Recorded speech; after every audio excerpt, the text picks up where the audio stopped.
Hello there, everybody. Welcome back to another edition of the Sheehan Show here on Sherdog.com, coming to you directly after the bell following Bellator 287, which went down in the Allianz Cloud Arena in Milano, Italia, this Saturday evening. A fine early card for me, so absolutely fantastic. If you were to ask me my initial reaction to this card, it's actually a pretty hard one to answer, because I wouldn't say it was a great card. I wouldn't say it was a terrible card. Middling card, I suppose, is how we'd put it here in Ireland. Do you know what? It was a weird card, if I'm being very, very honest. The main event probably had the best performance of the night, so that's the best thing you could ask for if you're Bellator. The co-main event probably had the most noteworthy fight of the night, and the one probably worth talking about the most, I suppose. But the card itself, it was we're coming up to Halloween here now, and it was a bit of a Stranger Things card. It was a bit upside down, if I'm being honest. You had all the Italians on the undercard, and they got an absolutely massive reception. If anyone was watching Cage Warriors a few weeks ago when they did their card in Italy, it was the same. The Italian crowd are mad. As someone here from Ireland as well, I know all about it, how the local fighters get massive support, and that was the case here as well for the Italian fighters, and we'll talk about them in due course. I'll go through it fight by fight.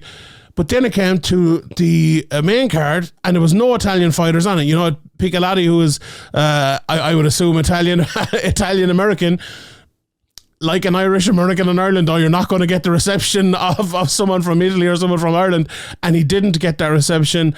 And no one else really got a massive reception. I think the co-main event, because Fabian and Charlie are known into these, that there was a bit of excitement behind that one. But the two opening fights on the main card, although not terrible fights, either of them, especially the second one, there was basically no fan reaction. Now, that was listening at home. Maybe I'm wrong. Maybe someone in the crowd would be able to tell me different. But from what it looked like here, like, where you have seen Bellator Dublin, where you've seen Cage Warriors in Italy and other cards in other parts of the world, the crowd take it over. The crowd make it different. The crowd make it feel special. This wasn't the case for this one, sitting at home anyway. Now, as I said, maybe it's different there. Maybe we can speak to someone else who was there. Maybe they would say different. And that's actually a bit surprising with Bellator, because usually they're actually very good at that. Now, I've always had a slight issue with Bellator putting certain fights in certain places and then them making, little sense or not even that they made little sense at times. It's that sometimes they had to do it for, I suppose, the greater good. If there's a ranked fighter, they like to put them higher and stuff. So no problem, I understand that. But to do it as kind of fully as this, with all the Italian fighters in the undercard and none on the main card, it made very little sense. Now, you could definitely argue that, like, the guys in the main card are higher up in the rankings and deserve a higher push, and I'd have no problem agreeing with you with that.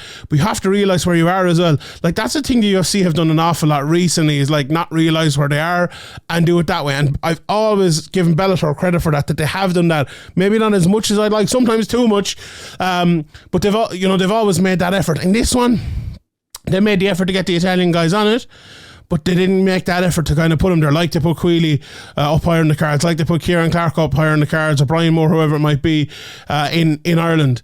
That just wasn't the case here, and I think it definitely took away from the card. And it's funny, because it takes on a whole new lease on life when one of those fights is in, one of those Italian fighters, or one of those fights where an Italian wins, or an Italian's in a big fight.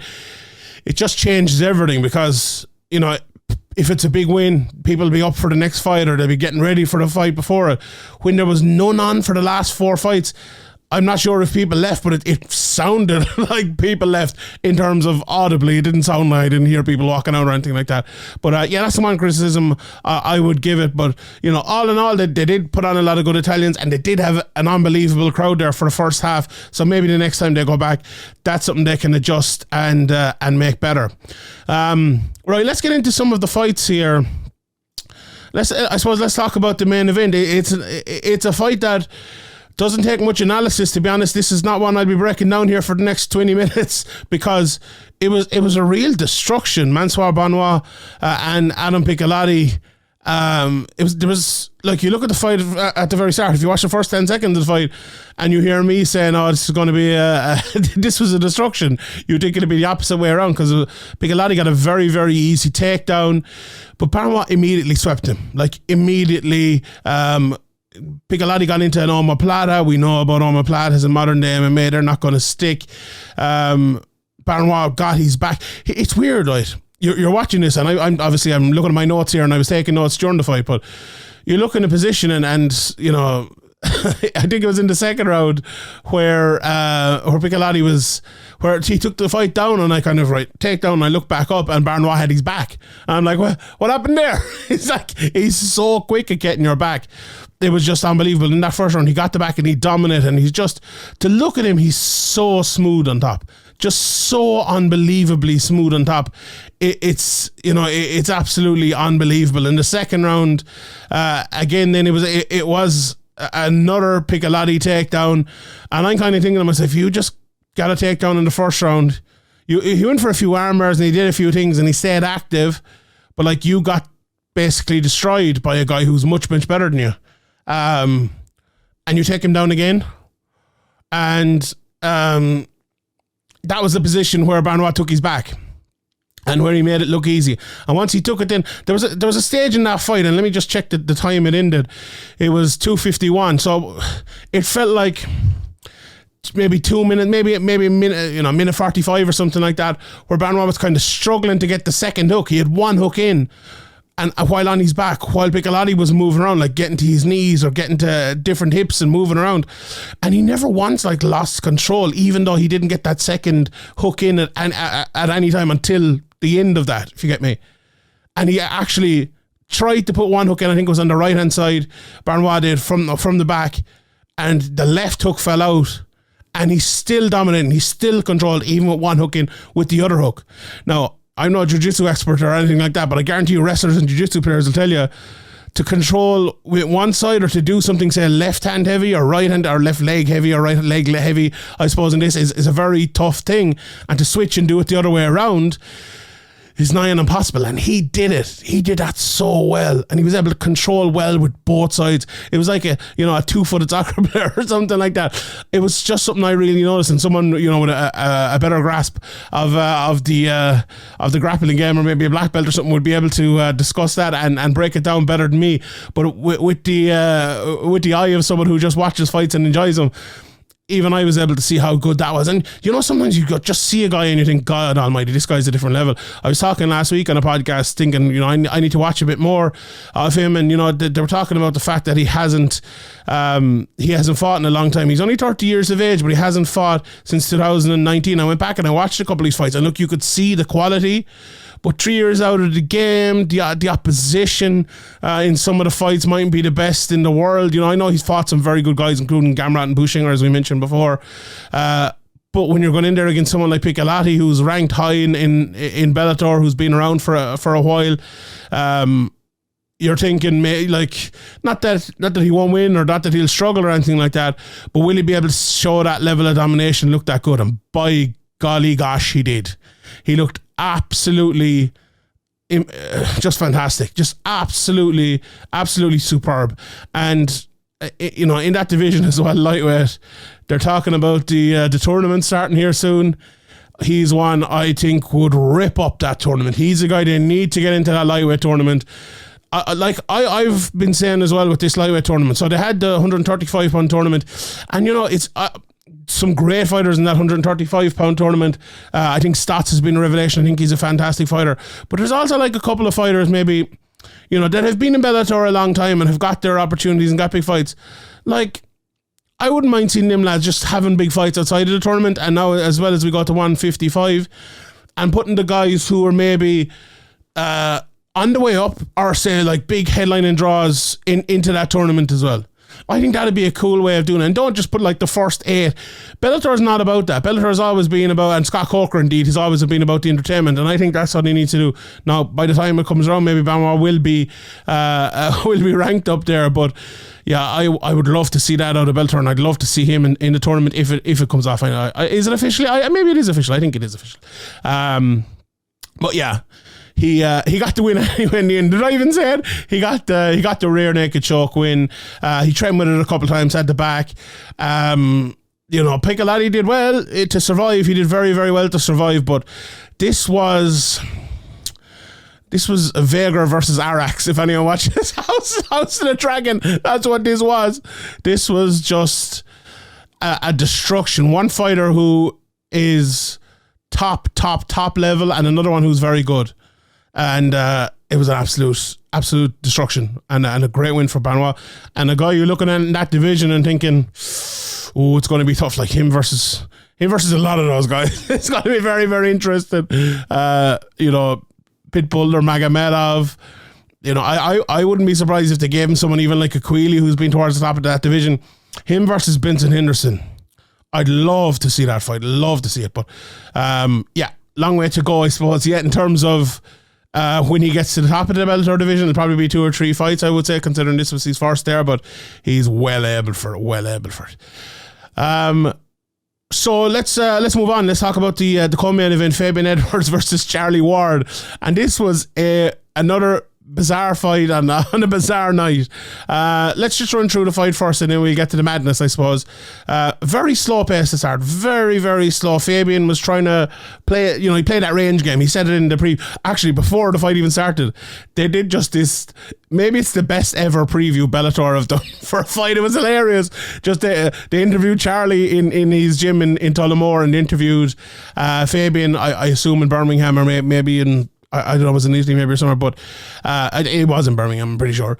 And they just kind of let him talk, and they put like quote from Fabian, quote from Charlie, quote from Fabian, quote from Charlie, and it was absolutely brilliant. Like Charlie is hilarious, but he doesn't like doing media or having these picture taken or talking or doing anything. I've only interviewed, or I had the chance to ask Charlie a question once ever in a post-fight scrub, and he gave some of the funniest answers of all time. Like Charlie, when he does get into those, he's really good at it, but he obviously doesn't like doing it.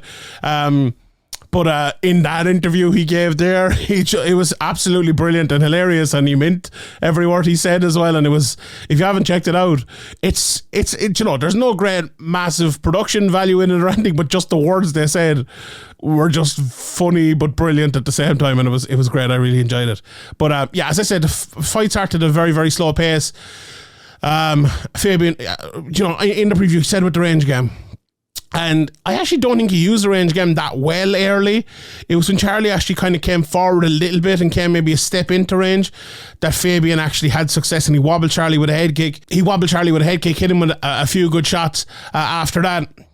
And if Charlie was in a bad way, he was in a really, really bad way. I thought he was on the way out, to be honest. I thought the fight was going to end.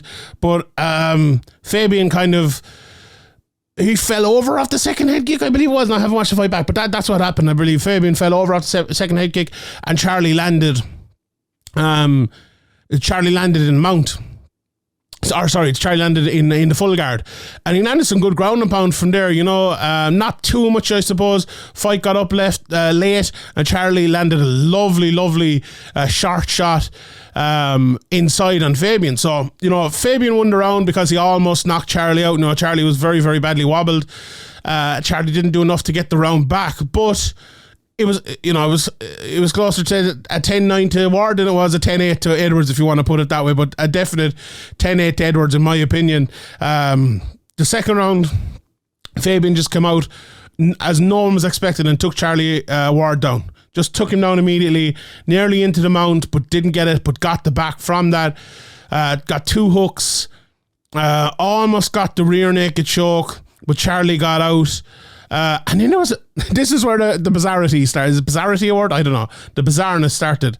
There was a kick to the groin, and then Charlie got really mad, and he started. I don't know exactly what he called him. He called him a prick. Am I allowed to say that on YouTube? I think he called him a prick and a fucking prick even. And Fabian was looking at him, and the referee's like, what's going on here? But it was Charlie who kicked Fabian low, and he was the one who got mad. I don't know, maybe Fabian said something, not sure. But they came out again anyway. Fabian was fine. He got a takedown, got back up, got another takedown, and then it was straight into the mount from that takedown. And there was some massive elbows there and almost an arm triangle, but Charlie survived and he did a good job surviving towards the end of the round. In the third inning again, Fabian, another takedown and straight into mount. Got the back again this time, flattened Charlie out. He flattened Charlie out. Charlie, very, very smartly, I think, he was flattened out, so Fabian had both gloves inside under the arms of Charlie, and Charlie just tightened them up and kept the gloves there, and Fabian could not get them out, maybe for, 30, 45 seconds. It's something I don't think I've ever seen in MMA before, but it's very, very smart. I think Charlie, a lot of the time in this fight, actually played the defensive game on the ground very, very well to stop himself getting damaged.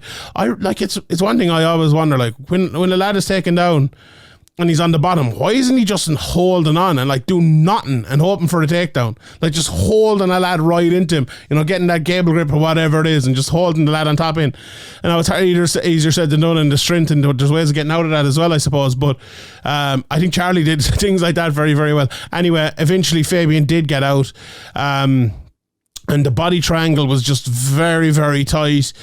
Kept landing, a good few shots, but not too many. And this is where the real, I suppose, madness started. So the next maybe minute and a half or so, the round ended. So Charlie was caught in the back mount, and Fabian was landing a couple of shots, maybe not landing much. Went to the end of the round, and Fabian ended up winning. So in that last minute and a half, they just started talking to each other, and Charlie was going, is this all you're gonna do, you little bitch? And calling him you're the number 2 in the world and this is all you're gonna do. And he just kept talking to him the whole time and saying things like that, and it was just really, really funny. I don't know, they must have been right in front of the microphone because you could hear every single word, and that was grand. Anyway, that kept happening, and then the fight finished, and Charlie, Fabian was on his back. Anyway, it doesn't matter.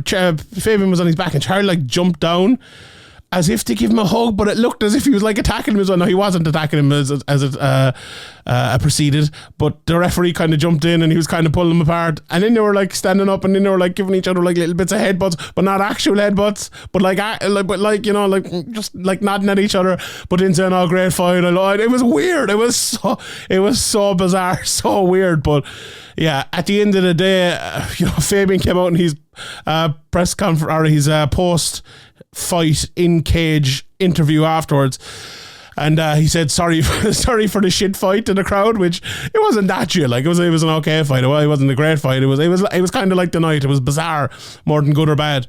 But look, Fabian comes out of it. Will he be getting a title shot next? Maybe. Bellator have done a great job of pushing Fabian over the last few years, and are they going to push him up towards the title shot that quickly? After maybe not the best performance in the world, and we'll talk about Costello and Steenis later on. Maybe, I'm not sure. If they have, Ireland is coming up in February, could you see the middleweight title there with Fabian on it?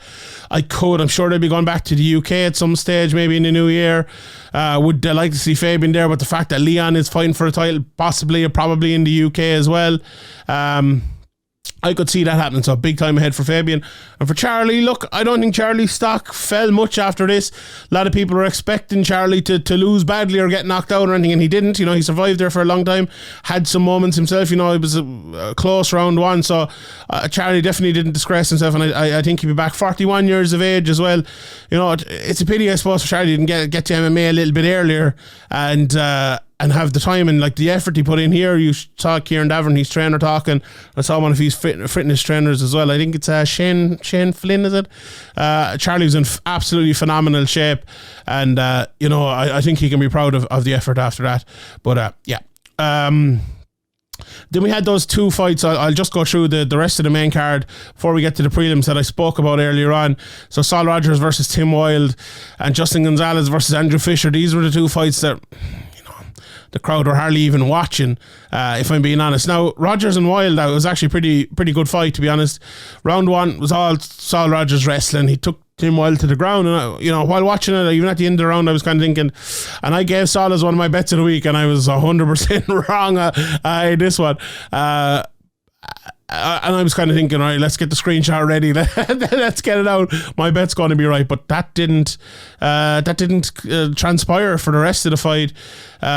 Start to the second round was kind of close. Wilde, though, he turned the whole fight, I believe, with the lovely switch he hit. Where Rogers, I couldn't describe it, you'd need a judoka or a jiu-jitsu black belt or something, but basically Saul Rogers was trying to take him down, and Wilde rolled forward and hit the switch and got right in on top of Saul Rogers and just dominated on top for the rest of the round. Lovely ground and pound, very, very hard shots. In the third, Wilde's just picking him apart, absolutely picking him apart on the feet. His striking looked fantastic, landing straights right down the middle for the first, almost, I would say nearly 4 minutes, just maybe a little bit less. But then Saul nearly caught him in some sort of modified guillotine. Looked really, really good. I think he went for it a couple of times, took the back out of that, but Wilde got out and got back up. And once he did that, that was that. And he ended up winning the decision. He was winning that third round well. He definitely won the second round, lost the first. It was a split decision. There was a bit of iffy judging. If I'm being honest, on this card. No robberies, or maybe one robbery, but this certainly wasn't. They got the right guy here anyway, and Tim Wilde won this fight. Then we Justin Gonzales versus Andrew Fisher. They kept talking about Gonzales' speed in the commentary, and I was waiting for Demetrius Johnson to come out or something, and it didn't. It didn't. That didn't materialize. Now Fisher, I would say, fought slow, and he was kind of maybe barely winning early. There wasn't really much being thrown. A big takedown with about 2 minutes left, got back up, and then there was a clinch. Round 2 was all striking. Gonzales was on the better, and this is where I suppose the speed did tell a little bit in the second and third round. In that third again, just Gonzales being a little bit better all around and ended up winning it. I was thinking in the middle of the third round, it's like, this is the fight they picked to start off the main card? This one? Really? Just, I don't know. It wasn't necessarily bad matchmaking or anything like that, but I just think where they placed these fights was a massive issue throughout the card. You could say the same even, although no, do you know what, the Scatizzi Gallon fight was actually a good one to top the prelims, because go back and listen to this, right? Watch these two fights, or listen to the start of these two fights, and look at the reception that Scatizzi got and had throughout the fight, and then look at Gonzales Fisher and the difference. No, you want them maybe the other way around, or you want Gonzales Fisher maybe 3 fights down in the prelims and another Italian topping them, but I digress. Scatizzi Galan, not the best fight in the world either, I would say, but Scatizzi, I thought, just was non-stop in this fight, really. Got a lovely takedown early, and he's the whole first round, chain wrestling. A few late Scatizzi punches in the first round, and I think it secured it for him. Round 2, close on the feet. Scatizzi got a late takedown, nice ground and pound again for him, and that was kind of the third round too. I think more even, but Scatizzi landing some good stuff and ended up getting the decision win there. I was a little bit surprised. Maybe I've been impressed by Davy Galan over a while, but Scatizzi obviously fighting out of SPG now, improving all the time, but in Italy as well, his home country, very, very good. Maybe the most impressive fight of the night in terms of performance, I would say, was Costello van Steenis. Apart from Barnaoui, maybe I would say. He looked absolutely phenomenal, a good while out of the cage. He was fighting Kamil Oniszczuk. Kamil, very tall, very, very tall. And how do you fight a tall fighter? Calf kicks from Costello van Steenis over and over and over. Do you know, he almost threw 2 low calf kicks. He was like, they were almost ankle kicks. He was throwing them so low. Costello van Steenis stopped the late takedown in the first round, and really from that point on, Kamil was in trouble. Calf kicks again in the start of the second round.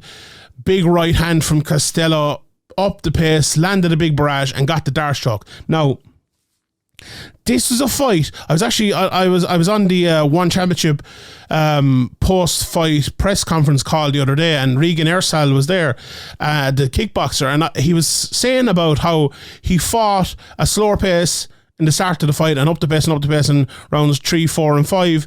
He fought at a higher pace, and it was, that was his game plan. I kind of asked him about it, the dangers of that and all. Costello van Steenis did that here, and he kind of said that in the post fight as well. And it's funny, I wonder they train out the same place. I know they're both from Holland, from the Netherlands, so maybe they do, and maybe that's the way the lads there fight. But I don't actually remember seeing this a lot in MMA. I think, like, what I have seen a lot recently in MMA is, if someone wants to wrestle in the fight and I think their A1 game plan is to wrestle, they'll actually strike in the first round and then wrestle in the second round, so it'll make it easier because the opponent is not expecting it. But the kind of slow pace, fastest pace, that's not a thing we see too much in MMA, I don't think. And we did see that here, and it was very, very good. Now, because Costello and Steenis, he's back in the middleweight picture. I could see him fighting Fabian again if they have someone else to fight for the title. Very interesting there, and I suppose we'll see over the next while. Another impressive performance, Alfie Davis. Absolutely brilliant.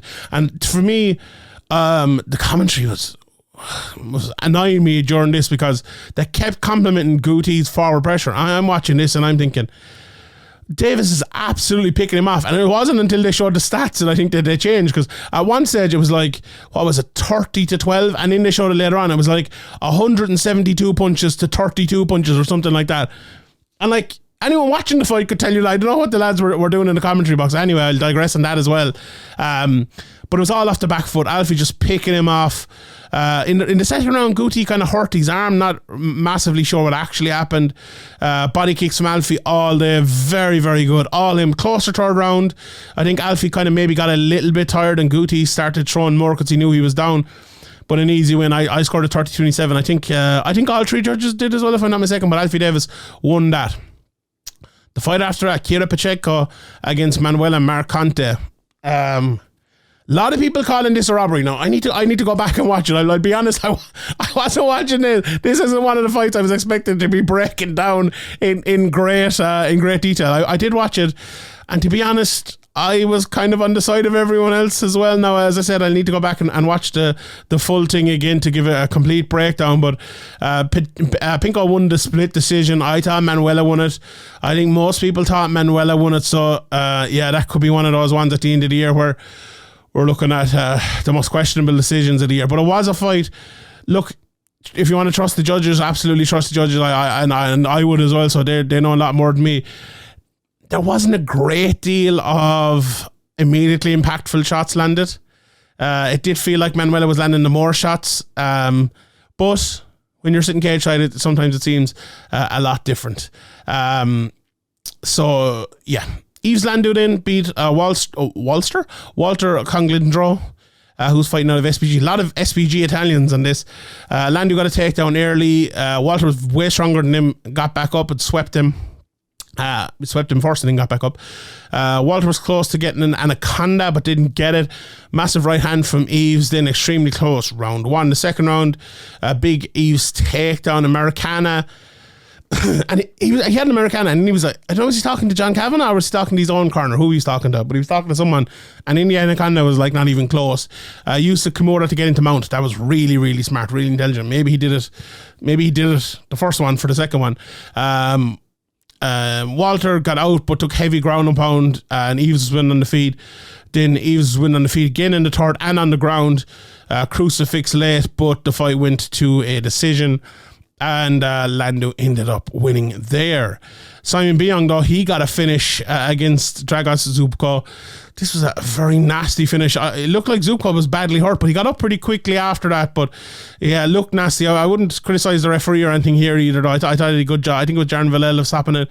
Zubco landed a few early, but a very, very quick takedown from Simon Biyong.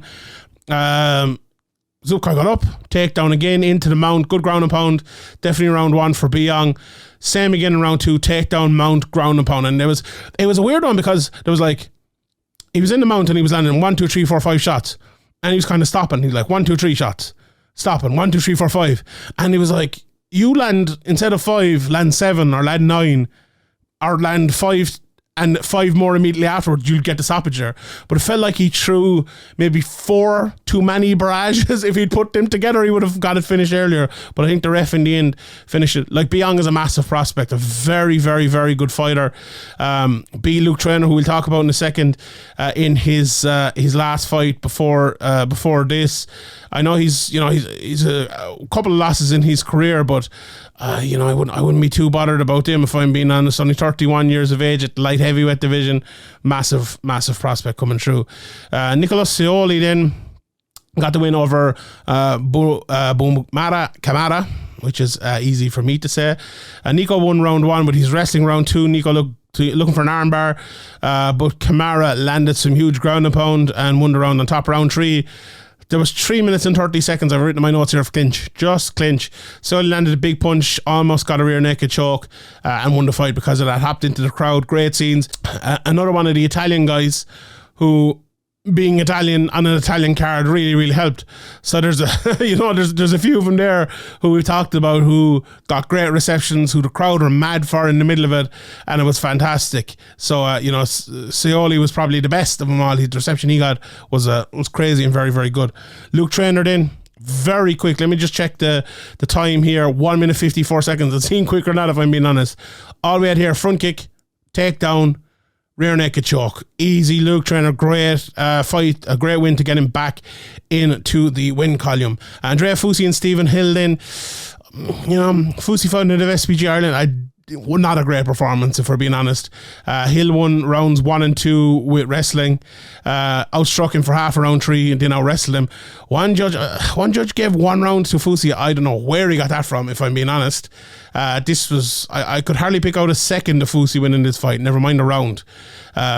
So yeah, and then the first and opening fight of the night was another very, very quick one, where a body kick, I thought it was a liver kick at the start from Kamidov, knocked out Jose Maria Tome with a lovely shot to a lovely kick to the body, and a very, very good finish there for him. So yeah, that was it. That was all of Bellator 287.